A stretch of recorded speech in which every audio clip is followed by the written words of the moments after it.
हमें ताज्जुब होता है, ऐसे ऐसे लोग रामचंद्र जी की बात करते हैं, हिंदुत्व की बात करते हैं, कि जिनको हमने एक दो मर्तबा पूछा उनसे कि तुम अपना गायत्री मंत्र सुनाओ, तो गायत्री मंत्र नहीं सुना पाए।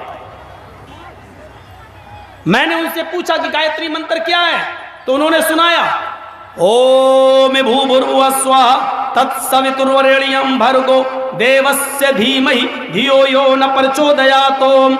मैंने कहा गायत्री क्यों कहा जाता है इसको? कहने लगा उसमें 3 मंत्र होते हैं। तो हमने कहा गिनिए तो कितने हैं? ओम भूर्भुवः स्वः तत्सवितुर्वरेण्यं भर्गो 2, देवस्य धीमहि 3, धियो यो न प्रचोदयात्। हमने कहा तो 4 हो गए, नहीं बता पाया। और ये सबसे बड़ा वो था जो हिंदुत्व की बात कर रहा था। गौर करें, डिबेट में देखा आपने, जी न्यूज पर डिबेट में एक आदमी देशभक्ति की बात कर रहा था, बहुत बात कर रहा था, नहीं तुम्हें कहना पड़ेगा, राष्ट्रगान गाना पड़ेगा, जनगण मंगल, मुसलमान से बहस कर रहा था। एक उस मुसलमान ने कहा अच्छा चलिए तुम पूरा जनगण मन सुना दो हमें। अब वो दाएं बाएं काटने लगा, उसको मालूम ही नहीं था, अभी बहस कर रहा था। उसने कहा कि हम सुनाएंगे, मुसलमान ने कहा हम सुनाएंगे, पहले तुम सुनाओ, तुम्हें इससे क्या मतलब, मैं क्यों सुनाऊं, मैं डिबेट में क्यों सुनाऊं? उसने कहा तुम्हें सुनाना पड़ेगा, मैं देखना चाहता हूं कि जिस चीज पर भारत को तुम लाना चाहते हो विकास के मुद्दे से हटाकर, वो तुम्हें याद भी है याद नहीं। बार बार जी न्यूज के एंकर ने कहा सुनाओ ना, तुम्हें नहीं सुना पाया, और डिबेट कर रहा है जनगण मन पर। ये देखिए आप, ऐसी चीजों पर बहसें हो रही हैं, डिबेट हो रही है, भाईचारे को कभी खत्म नहीं होना चाहिए। अब जहां तक धर्म की बात है तो मेरे भाइयों सबका धर्म एक ही है, नाम अगरचे बदल गए, कलमा मूल मंत्र किसी का नहीं बदला। और जहां तक नबी अकरम का ताल्लुक है, अंतिम ऋषि का ताल्लुक है, अंतिम संदेष्टा का ताल्लुक है, तो देखिए जैन धर्म, मैं सोचता था कि जैन धर्म के अंदर शायद हमारे नबी का नाम या मोहम्मद साहब का नाम नहीं मिलेगा, लेकिन जब मैंने पढ़ना शुरू किया तो हमें एक शब्द मिला मित्र, हमें एक शब्द मिला पक्षदाता, पक्षदाता, अरहन। ये जैन धर्म के अंदर अरहन का शब्द मिल गया। तू पूजा नहीं कर सकता है तो मत कर। चैनल वाले तो यार नाक में दम कर दिया, आप लोग एक बार सेट नहीं कर पाते हैं। ये अभी आया ही तो आया है, तो अभी तक क्या कर रहे थे लोग बताइए? 12:30 बजे पहुंच रहे हैं। ये कुछ नहीं कर पाएंगे लोग ज़िंदगी में। जिसको वक्त की पाबंदी नहीं वो ज़िंदगी में कभी कुछ नहीं कर पाएगा। कहीं से भी आ रहे हो, वक्त बहुत अहम होता है।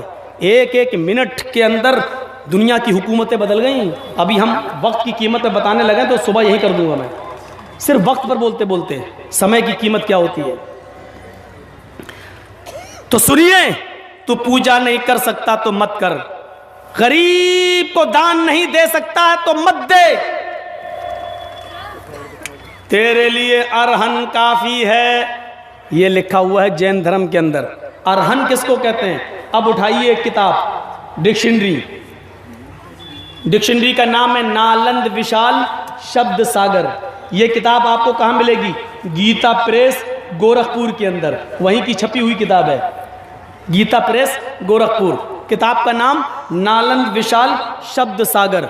इस किताब के अंदर ए और आर यानी अर आ और रा की लिस्ट में जब आप जाएंगे, इसमें लगा दो ना यार, वहां खड़े होकर बात कर रहे हैं, सबको डिस्टर्ब कर रहे हैं। सला मैं भूल गया मैं क्या बोल रहा था।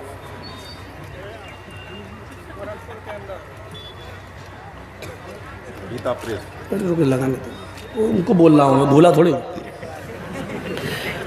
तो आ और रा में आप जाइए, अरहन, उस गीता प्रेस गोरखपुर से छपी हुई किताब के अंदर अरहन देखेंगे, नालंद विशाल शब्द सागर।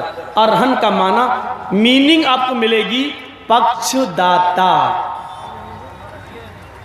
सिफारिश करने वाला, शिफात करने वाला। अब बताइए, पूजा ना करना पाप है? गरीब की सेवा न करना पाप है। महावीर जी कह रहे हैं तू पूजा नहीं कर सकता तो मत कर, गरीब की सेवा नहीं कर सकता है, गरीब को दान नहीं दे सकता तो मत दे। तुझे चिंता किस चीज की है? तेरे लिए अरहन काफी है। यानी इन गुनाहों के बाद, इन पापों के बाद भी तुझे सिफारिश करने वाला सिफारिश करा लेगा, बख्शवाने वाला बख्शवा लेगा, यानी तेरी शिफात कर देगा। तो क्या मतलब हुआ अरहन को पक्षदाता का? अब अरबी में तर्जुमा करिए तो क्या होगा? अरबी में अरहन तो संस्कृत हो गई और अरहन की हिंदी हो गई पक्षदाता। अब अरहन को अरबी में अगर आप कहेंगे तो उसको कैसे कहेंगे मालूम है? शफीउल मुज़नबीन। मुज़नबीन मानी गुनाह करने वाले, पाप करने वाले, और शफी मानी पक्ष, सिफारिश करने वाले।